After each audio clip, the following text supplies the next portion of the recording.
After 8 years and 4 hours, this government is more a shambles than a Westminster cabinet-style government. It's extraordinary that you have cabinet ministers, including the Deputy Prime Minister, having a meeting for 4 hours about whether they'll support a decision that was made in the cabinet last week. You have the Prime Minister not even in the room when decisions are being made. And you have a government and indeed a nation being hostage to a few people in the National Party. We all know that it is in Australia's economic interest to have action on climate change, including net zero by 2050 and a pathway to get there. If it's good for the economy now, the question for the government as well is, what has their cost of their 8 years of inaction and putting politics before the national interest been?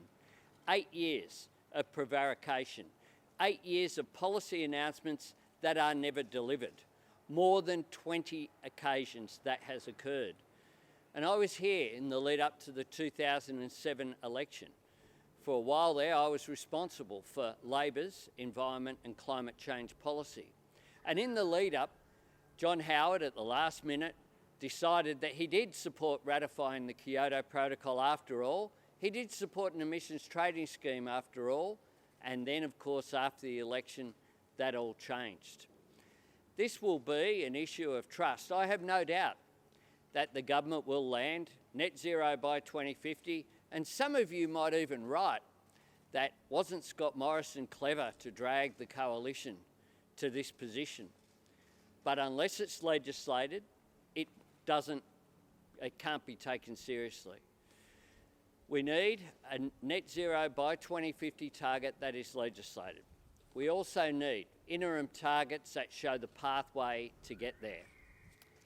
The fact is that after almost a decade of inaction, we've lost jobs, we've lost economic activity, particularly in the regions. Scott Morrison never leads. On bushfires, he said, "I don't hold a hose, mate." On supply of vaccines, he said, "It's not a race." And on this issue, he's contracted it out to Barnaby Joyce of all people. And when Scott Morrison attends the Glasgow Climate Conference, Barnaby Joyce will be in charge of the country. Barnaby Joyce, who has said in that crazy press conference in the paddock with the cows, looking up at the sky, saying that he wants government to get out of his life just before he decided to roll Michael McCormack and become again the Deputy Prime Minister of the country. This issue is serious. This is an issue about this generation, but also about future generations. It's about not just our environment, it's about our economy and jobs, and that's why it will take a Labor government to take serious action on climate change to bring Australia in from the cold. This is a government that's frozen in time while the world warms around it. It's a government that isn't capable of actually governing, and they've shown that again in the last 24 hours. Thanks, Anthony. Australia today does not have a climate change policy. Under Scott Morrison, after 8 years in office, after 493 weeks in office, after 70,000 hours in office, Scott Morrison wants more time. After 21 energy policies, we're meant to believe that the 22nd one will be the good one. Scott Morrison is showing he is not up to the job of leading our country. As Anthony said, the government now accepts, after 8 years, that there's economic benefit from acting on climate change. If that's the case, then there's 8 years of cost, of missed opportunities, of wasted time. Australia deserves better than this, and it deserves better than this today. We are weeks, a fortnight from the most important climate change conference we've seen in a long time. And Australia has a vacuum, not a policy. And we heard Barnaby Joyce again this morning, playing that identity politics, pitting Australians against each other, dividing rural Australians from city Australians. Governments should be bringing people together, not dividing people. And the fact is that people in rural and regional Australia are paying the price for climate change. Droughts, natural disasters, falling farm productivity, falling farm profits. And it's rural and regional Australia which can benefit from the transition to a more renewable economy. The areas that have powered Australia for so long will be the same areas that power us into the future. We saw the ACTU BCA report just last week showing how many jobs will be created across Australia, particularly in rural and regional Australia, through clean energy exports, but only if we take the opportunity that is there. Scott Morrison and his government are not up to that opportunity. And I say this, every day of inaction is a day of betrayal, where the National Party is betraying rural and regional Australia, the very people who predominantly have their livelihoods on the line with ongoing unchecked climate change, and the very people who can benefit from the right policies that only an Albanese Labor government will provide. So Anthony's 100% right. The path is clear. Scott Morrison, of course, must commit to net zero by 2050. He must commit to legislate it, and he must outline a better medium-term target as well, because what counts is how far we reduce emissions between now and 2050, particularly over the next decade, particularly as we've had 8 years of wasted opportunities, and today we have ongoing betrayal of rural and regional Australia. Mr Albanese, when Labor proposed a 45% target ahead of the last election, that was quite a light-headed conservative nation. Given where other nations like the US and Japan have gone, and Canada with medium-term targets, is 45% now back in play for 2030, or do you think that by 2022 it doesn't leave us enough time to get there? Well, we of course regret the fact that there hasn't been any action, any serious action when it comes to addressing targets at all and meeting the emissions reductions that are required. If you look at the two things that have driven down emissions, they're the renewable energy target of 20% by 2020, a policy that Labor adopted in 2006 that was resisted totally by the coalition, both in the lead up to the 2007 election and then beyond. And the other issue, of course, is land clearing, that are decisions made by state governments, some of which coalition governments have tried to reverse, such as the Newman government in Queensland. So we take these issues very seriously. We outlined our policies at the last election. We weren't successful. So as I said, with all of them, that means you start again and you have policies going forward. In 2022, obviously. In 2022, it's different. No, look, we'll announce our progress towards net zero by 2050 after the Glasgow conference. I said that early on. There hasn't been any change of positions from us. I made clear where we wanted to go, and we'll make that assessment. One of the things I said was that this year there'd be two big events. One that occurred at the end of last year, but he wasn't sworn in, of course, is the change in US administration. That's led to a change in US leadership in the world. That's changed the debate, and we all know that that's occurred. The other big event, of course, is Glasgow. If I was going to Glasgow as the leader of Australia, I would have had very clearly, a long time ago, a clear position worked out for Australia going forward. We wouldn't have had 21 policies. We'll have one, and when it's announced, you'll all know it. In the meantime, we've had a range of policies announced, including cheaper electric vehicles, including community batteries, including apprenticeships for renewable energy projects, including the Rewiring the Nation program, a $20 billion program to fix transmission so that renewables can fit into the grid.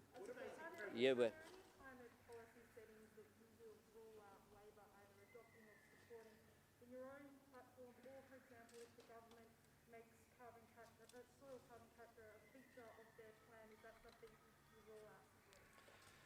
look, we'll examine anything that's put forward, but this is a government that abolished the fund that was in there when they came to office for carbon capture and storage.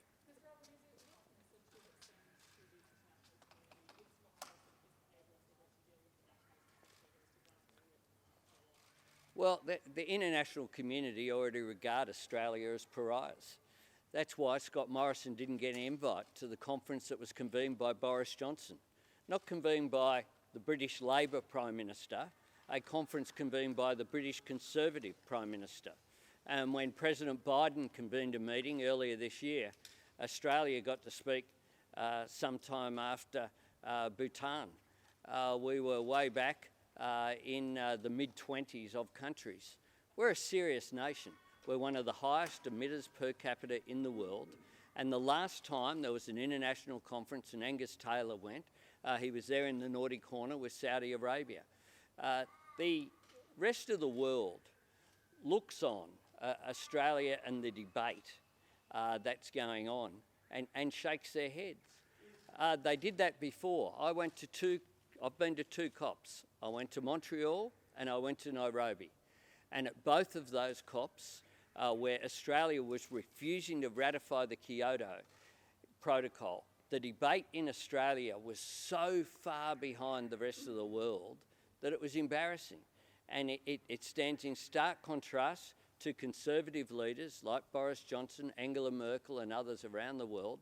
Margaret Thatcher was way ahead as the British Prime Minister, someone who understood the science in calling for action. This shouldn't be ideological. It is in Australia and it's embarrassing that it is.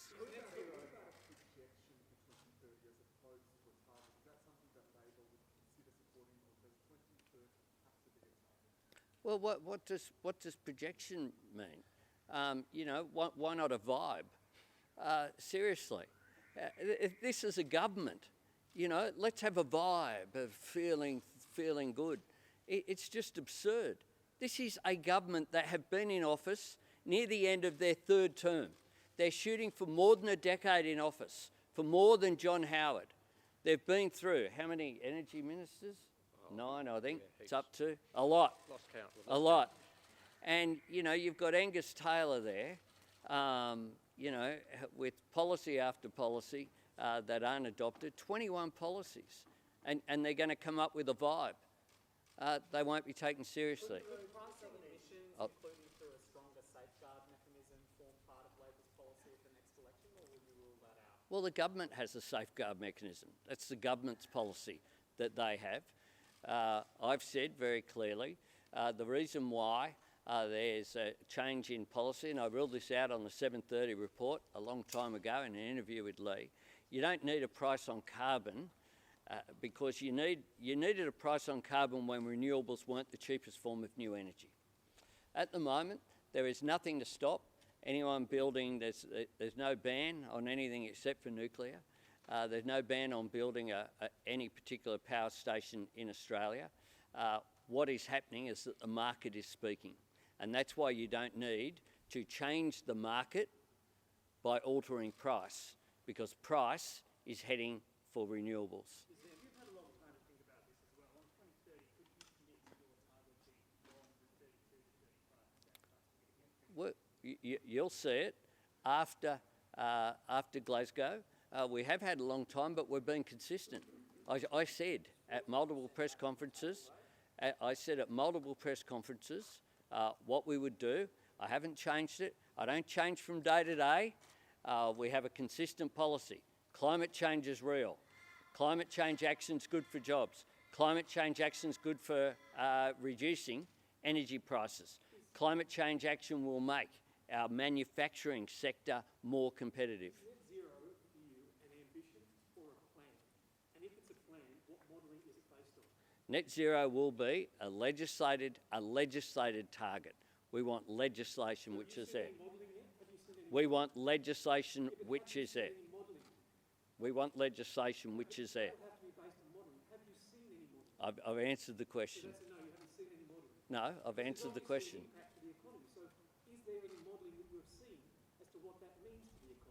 Yeah, go have a look at the BCA modelling, for example. There's modelling out there from CSIRO, from BCA, from a range of organisations. Everyone who examines this says, and the government themselves say, that net zero by 2050 will be better for our economy than if you don't have that target.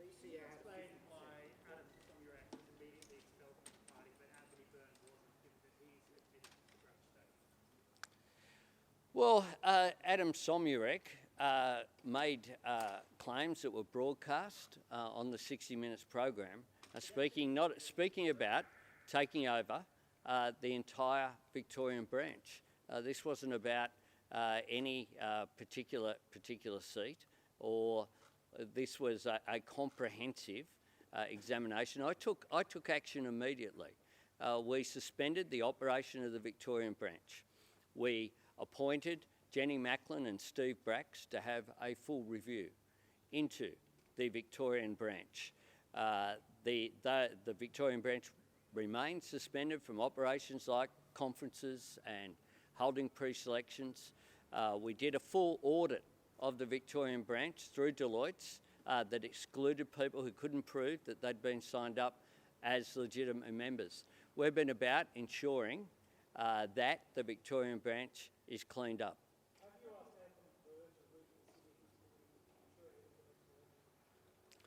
Well, look, these processes will play out.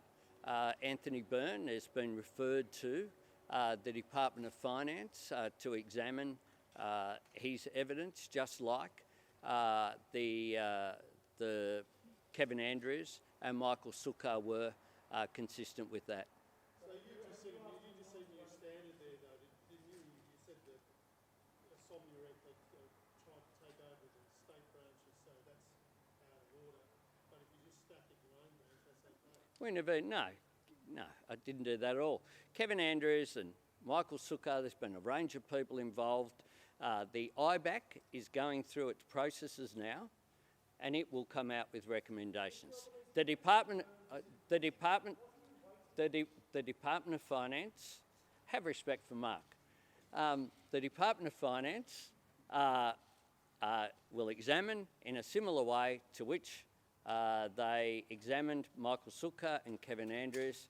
I've asked them to do that, written to the Secretary of the Department. Given IBAC won't actually hand down any findings until after the next election, will Anthony Byrne still be Labor's candidate for Holt when you vote for Holt? Well, we'll deal with those matters at an appropriate time. But IBAC at the moment is still having hearings. The hearings are underway. I do note that there are other hearings underway today into Gladys Berejiklian and her activity before the ICAC.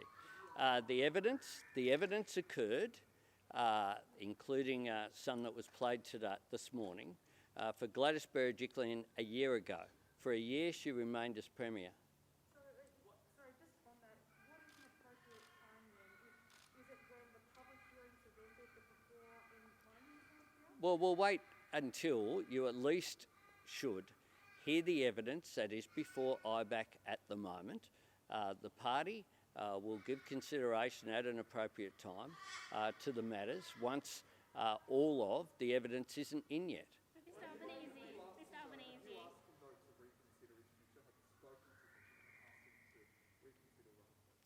I spoke to Anthony Byrne. I spoke to him about the positions he holds in the Parliament, and he's resigned from those positions. I spoke to him about whether he would refer himself to the Department of Finance. He had legal advice that that wasn't appropriate due to undertakings that he'd given to IBAC, and therefore I referred Mr. Byrne. Anthony Byrne's whistleblowing give yourself and the Deputy Leader more authority and power within Victoria and diminish Bill Short's standing in that state. Is that what this is about? This is about cleaning up the Victorian branch of the Labor Party, and a comprehensive clean-up that has occurred under my leadership, just like I intervened into the New South Wales branch of the Labor Party as well and restructured it after an appropriate review was undertaken. Just like I expelled John Setka from the Labor Party within weeks of my taking on the leadership. Wherever I've seen wrongdoing, I've intervened.